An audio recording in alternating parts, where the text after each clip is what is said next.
Alrighty, what is going on, everybody? Welcome back to another quick CYPRX video breakdown. In today's video, we're going to be discussing some very important topics, so pay attention. Talking about why we have seen a recent market downturn, what fundamental factors have been weighing on digital assets, what we would need to see in order to see optimism back into risk assets, i.e. the bullish momentum continue, and how you can still make money even when the market is down.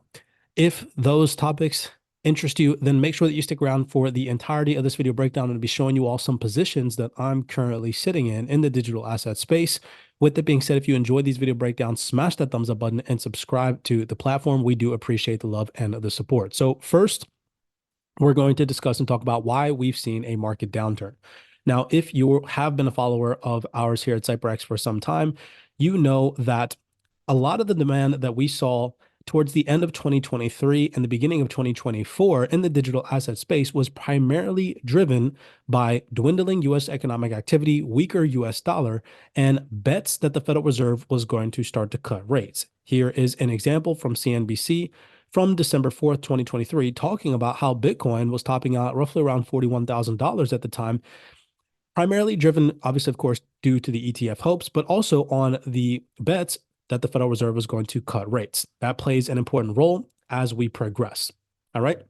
Then, as we ended February, we also saw lower inflationary readings print at the end of February. Here is an article from roughly about February 29th. It was a Thursday when the core PCE price index for January came out, where January's report showed inflation is falling towards the Fed's goal of 2%, but the overall economy also may be slowing with it, right? And we can see the optimism that that brought into risk assets due to lower inflationary readings, boosting hopes of Federal Reserve rate cuts. Now, the market topped out at roughly about $2.7 trillion, and I'm using the total cryptocurrency market cap as a whole, so that way no maxis for any particular one trading pair or asset can say, oh, my asset didn't do this, my asset didn't pull back, my asset's been bullish, so on and so forth. No, it's been the entire cryptocurrency market cap as a whole has been affected by these fundamentals. And understanding these fundamentals are extremely important to really understand what type of environment that we're in. And we understand that 95% of transactions in the digital asset space are due to speculative day trading. With that being said, these fundamental factors, as long as we're in that environment, are going to continue to play a very crucial role. So in the middle of March, roughly the week of I believe it was the 11th through the 15th, if I'm not mistaken, we saw some upbeat consumer price index, where you can see this is again a reading where the consumer price index for all urban consumers increased 0.4%.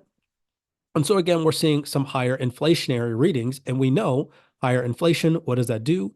It dampens rate cut bets, as the Federal Reserve is most likely going to need to keep interest rates higher for longer, or potentially even consider hiking rates to get inflation under control. We can see the negative implication that that had on the total cryptocurrency market cap as a whole.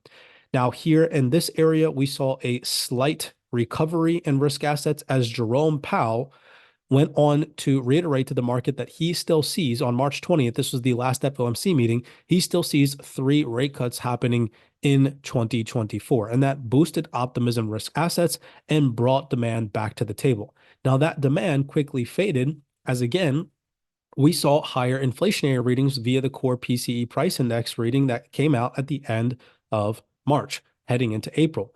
Here is again another fundamental report. U.S. inflation ticked higher last month, reversing some recent progress, right? I'm not making this up. You can go back and check the dates. This came out at the end of March. We can see the negative implication that that had on the entire digital asset space. So the market again topped out at roughly about $2.6 trillion and started its decline. Now, heading closer into April to where we're currently sitting at now via price action, we had some more persistent inflationary figures.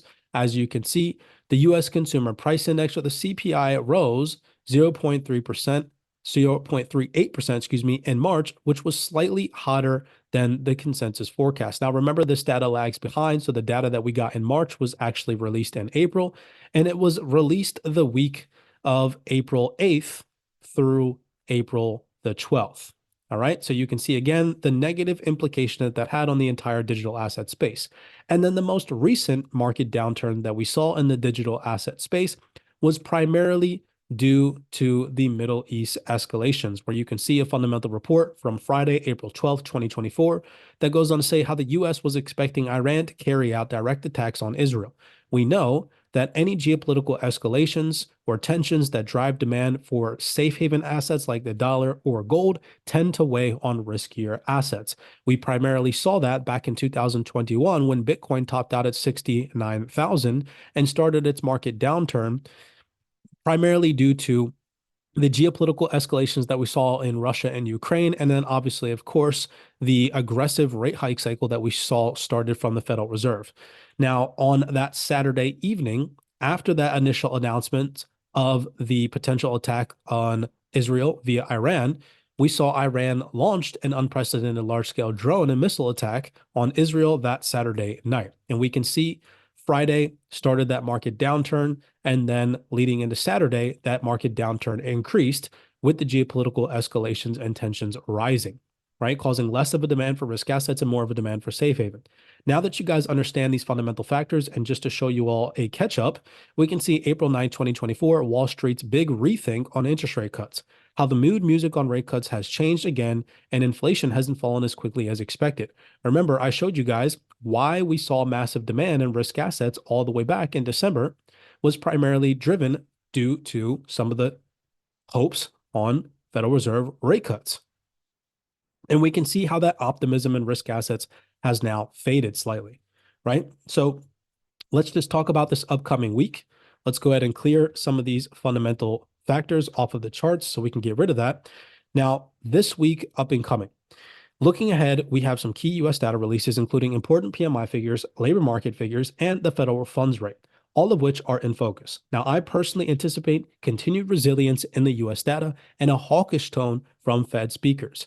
Now, in this scenario, it would most likely strengthen the U.S. dollar and dampen expectations for rate cuts, putting pressure on risk assets. Again, make sure that you're sticking around to the end of this video breakdown, because I'm going to show you all how even in a market downturn, you can still be making money, printing it literally out of thin air by utilizing decentralized finance.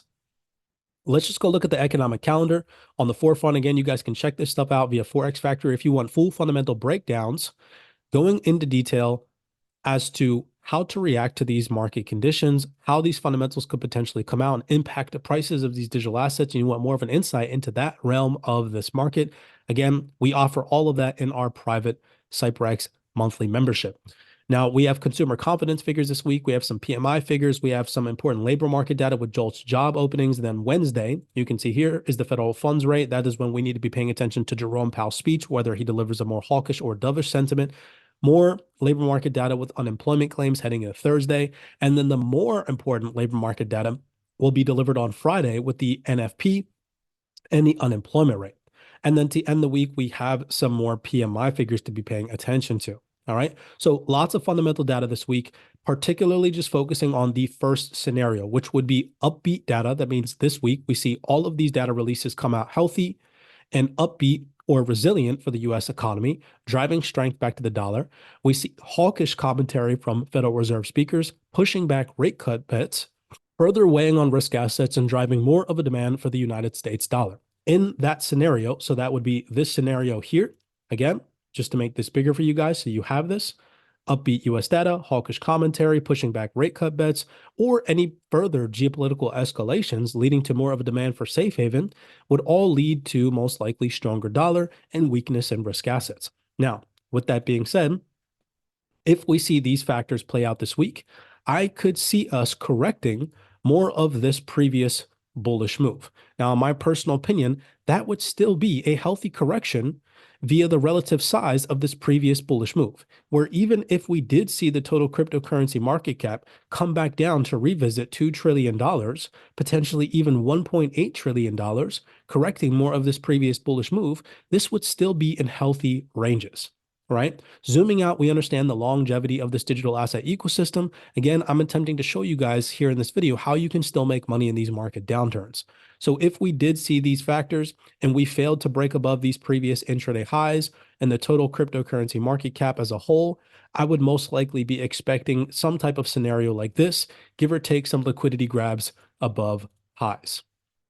Now, obviously, of course, this is not going to happen overnight. This is not going to happen in one shock to the downside.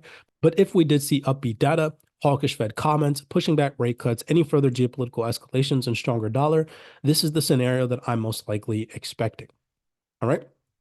Inversely, let's talk about the more favorable environment, the environment that everybody wants, right? The environment that we would all hope for, which would be downbeat or weak US economic data.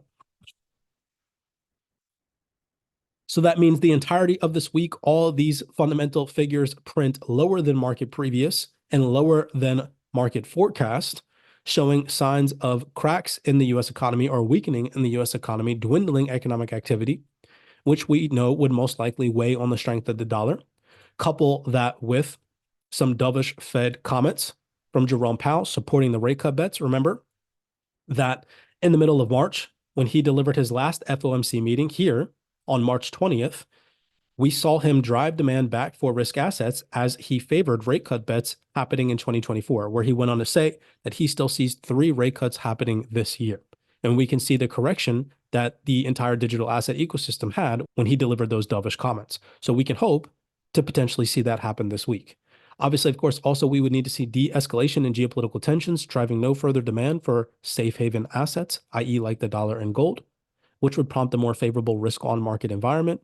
And all of these factors leading to weaker dollar, equaling out to stronger risk assets, i.e. a potential recovery from this previous market downturn in the total digital asset ecosystem, potentially double bottoming out here at roughly about $2.1 to $2.2 trillion and correcting this previous downwards trajectory.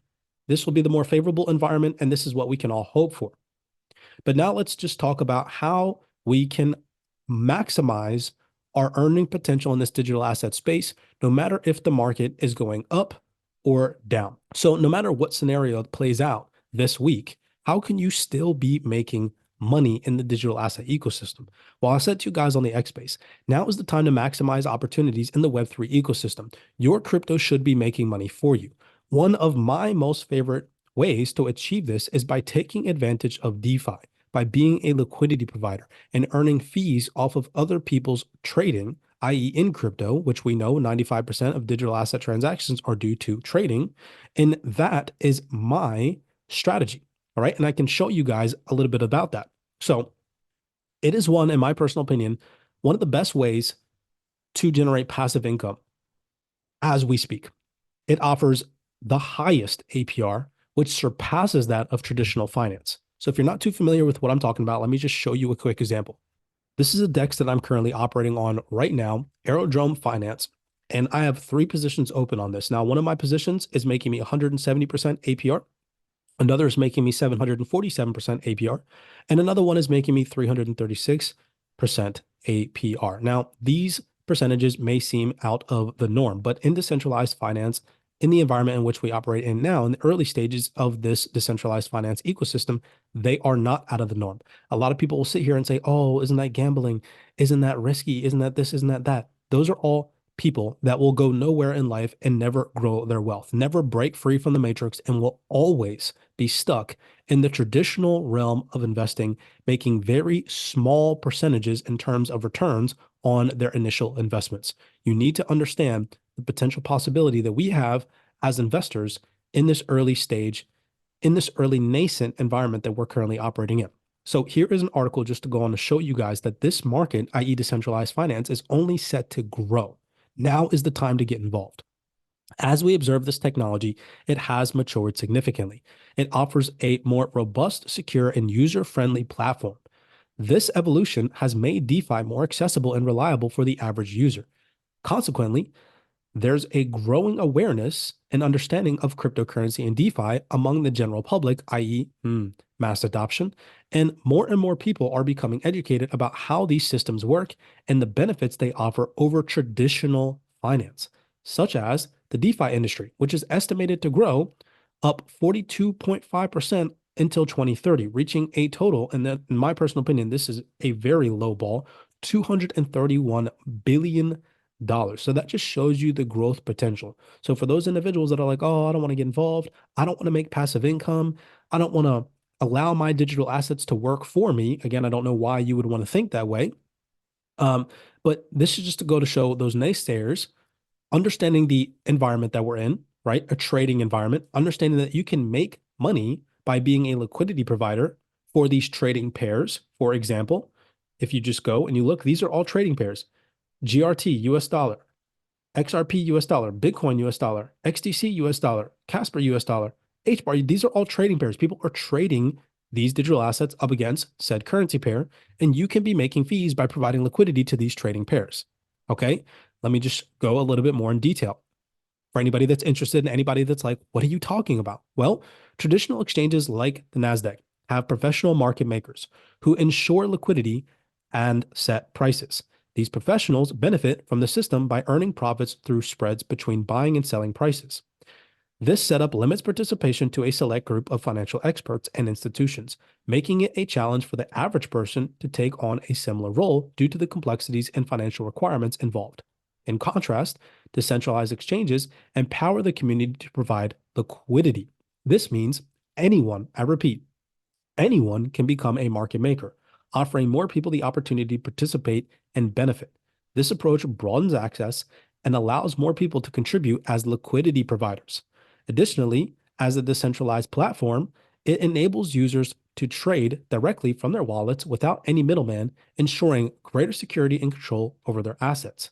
Decentralized exchanges make it easier for the community to get started with farming, staking activities, and allowing users to provide liquidity and earn rewards within secured liquidity pools.